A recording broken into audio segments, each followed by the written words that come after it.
Lord of the Mysteries. Chapter 809. The Danger Amidst the Darkness. Bang! The loud gunshot reverberated in the sparse and open region as they extended outwards. If it was an ordinary island with an ordinary forest at night, it would have alarmed the birds and beasts, sending them scattering away. But here, everything remained quiet, so quiet that it didn't seem like any living creatures existed. As for that black curly-haired baboon, its head had burst open, splattering blood and brain matter everywhere like it was raining. The black crystal at its head shattered as well, with not a single piece remaining intact. Klein bent his arm and slowly retracted Death Knell, which was still spewing out smoke. He watched as the mutated curly-haired baboon's stocky body, one more that was muscular than a human's, collapsed to the group. By approaching with traveling, forcefully controlling with wraith, and seizing the opportunity to deal a lethal strike with Death Knell, it was an instant kill. Klein wasn't doing this to flaunt his strength, but via his observations, he believed that the mutated curly-haired baboon had unique powers. If he didn't quickly finish it off while it didn't understand anything about him, there was a very high chance that the situation would be reversed, making the battle rather tricky. Besides, on such a dangerous primitive island, it was imperative he avoided situations from escalating, for no one knew what things could be lured by an intense battle. Therefore, after Klein possessed the mutated curly-haired baboon with a wraith, he gave up on the more reliable and more unnoticeable method of controlling spirit body threads, because it took longer. Instead, he chose to cock the gun and use Death Knell to finish it off while it was stiff and slow as a result of the wraith's influence. The effects were identical to his expectations. The possible accidents that could happen midway were as he imagined. With the help of distortion and disorder, the mutated curly-haired baboon did possess the ability to extricate itself from the unfavorable situation of the wraith's possession, and it would allow the bullet's trajectory to violate the laws of physics and avoid its body. Unfortunately, its efforts had come to an abrupt stop before it could change any effects. Klein had seized that brief moment of sluggishness to decisively deliver the lethal strike. If he had switched to controlling spirit body threads, the outcome might have been very different. It's worth it to suffer a weakness for this. Furthermore, there's a higher chance of me being needed to use Death Knell later. Compared to realizing what I'm afraid of in a more dangerous environment, it's better to know the problem ahead of time and avoid similar situations. That's the better option. Klein allowed his revolver to point downward as he walked to the side of the mutated curly-haired baboon. At this moment, under the wraith's control, the Beyonder characteristic of the Beyonder creature rapidly appeared. Alger held up the lantern as he watched this scene from a distance away. It took him nearly a minute to snap back to his senses. Frozen in his mind was ultimately the scene of the flare from Gehrman Sparrow's muzzle and the bursting head of the curly-haired baboon. The disorder they encountered in the beginning had made him understand that the Beyonder creature they had encountered was at a sequence higher than that of the illusory chime tree. It was a relatively difficult creature to deal with, one that required sufficient caution during combat. Furthermore, there wasn't any guarantee of victory. Yet, Gehrman Sparrow had finished the battle in 3 seconds. The speed at which it happened was as though he was engaging in target practice. Being a Sequence 5 Beyonder as well, the difference was unbelievable. Combining a short-distance teleportation ability and a strange power that can control an enemy for a certain amount of time, along with that astoundingly potent revolver, the effects are unimaginable terrifying. If I were to encounter it for the first time, I would definitely be killed instantly. And even if I'm prepared, it wouldn't be easy to resist it. The best solution is to use my singing to affect my surroundings indiscriminately. It will prevent Gehrman Sparrow from successfully completing a teleport. As expected of a crazy adventurer with a bounty of 50,000 pounds. Even without Mr. Fool's help, just him alone isn't weaker than Admiral Hell. It's possible that he's even stronger. While sighing poignantly, Alger reined in his thoughts as he considered how he could deal with the situation if he were in the curly-haired baboon's shoes. Compared to the descriptions from others and his own guesses, witnessing it himself was more convincing and shocking. Inside the corpse of the curly-haired baboon where the shattered black crystal was, a faint blob of light quickly appeared and converged together, turning into a translucent, pitch-black fist that was tightly clenched. Indifferently to their thoughts, the fist produced a feeling of strength and sinisterness. The palm's lines, luster, and fingernails seemed to follow ordinary principles, but they were filled with an abnormal charm. It seemed to hide large amounts of madness and disorder. Sequence 5: Mentor of Disorder from the Black Emperor Pathway?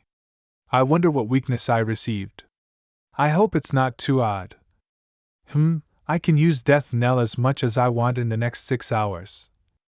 As Klein muttered, he bent down to pick up the Beyonder characteristic and stored it in a prepared metal container. In fact, he could attempt to graze the curly-haired baboon and see if he could obtain the corresponding Beyonder powers of a Mentor of Disorder so as to swap away his gloves barren of corruption. But ultimately, he gave up on that idea since he wasn't sure what the Beyonder creature had done that made it deserve such torture. His encounter had been an encounter on a battlefield. Ensuring his enemy's death was nothing out of the ordinary, but grazing was an extremely excruciating pain that left a soul yearning for liberation. Klein had his own principles and stubbornness. He didn't easily violate them, and he often cautiously chose his targets. Of course, to him, creatures of lower intelligence were not the same as humans. Even if he attempted to graze it, it wasn't crossing the line. However, many of his past experiences told him that persisting to keep to his principles and not relax the requirements for himself was not only a moral question but was something to prevent himself from losing himself. He couldn't keep pushing the envelope just because he thought it was nothing. As the trivialities accumulated, it would eventually result in a terrible mistake. In this crazy and chaotic, mysterious world, actions aren't for others to see, but for myself. A person can fool humans and even deities, but they can't fool themselves. I wonder if high-sequence Beyonders from the Spectator Pathway can fool themselves. As Klein's thoughts raced, he took out Grozel's travels that he hid near his chest, intending to smear the curly-haired baboon's blood over its cover. At that moment, his heart tensed up as the hair along his neck stood up. This was an intense premonition of danger. And in this premonition, no scene had surfaced in Klein's mind. Not good. Klein instantly found his heart wrapped in layers of shadows as everything before his eyes seemed to be covered in a layer of dark glass. Without the luxury of time to consider what was happening, the glove on his left palm turned transparent once again. His figure turned invisible before he appeared beside Alger, reaching out to grab his shoulder. At that instant, Alger also sensed the abnormality. His heart contracted and expanded like the source of a storm as his blood surged through his veins and arteries like a tidal wave. Meanwhile, he saw Garamond Sparrow's right hand, which was grabbing his shoulder. From the fingernails, it was turning gray and turning dull, bit by bit, just like any stone that could be found anywhere in the dark forest. And his feet, knees, and muscles were turning stiff as though they no longer belonged to him. The two figures quickly turned transparent as they vanished from their location and entered a saturated and clearly overlapped spirit world as they quickly traversed it in the direction of the ancient ruins. Suddenly, the red, green, black, and other stacked colors before Klein's eyes uniformly darkened as they produced fine patterns that resembled raven black hair. Raven black hair! A chill rose up from their souls as Klein didn't hesitate to leave the spirit world with the hanged man and return to the real world, where they landed in an area mixed with rubble and weed. Not far away was a mostly collapsed building. Through the corner of his eye, the hanged man had already turned grayish-white from the waist down, as though he had turned into a stone sculpture. "Pa!" Klein snapped his fingers, igniting the grass tens of meters away in preparation to leap over. At that moment, he suddenly felt his heart palpitate as his body began to tremble involuntarily. The appearance of the soaring flames was terrifying to him. The weakness Death Knell gave him this time, fear of fire. Seeing the dark glass thicken before his eyes, Klein felt the howling wind sweep him up from below before he could overcome the fear, causing him and Alger to fly up, passing through the invisible border and entering the vicinity of the ancient ruins. Bang!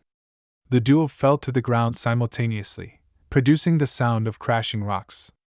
The thick shadow over their hearts vanished as the danger that hid in the darkness receded like the tide. Phew!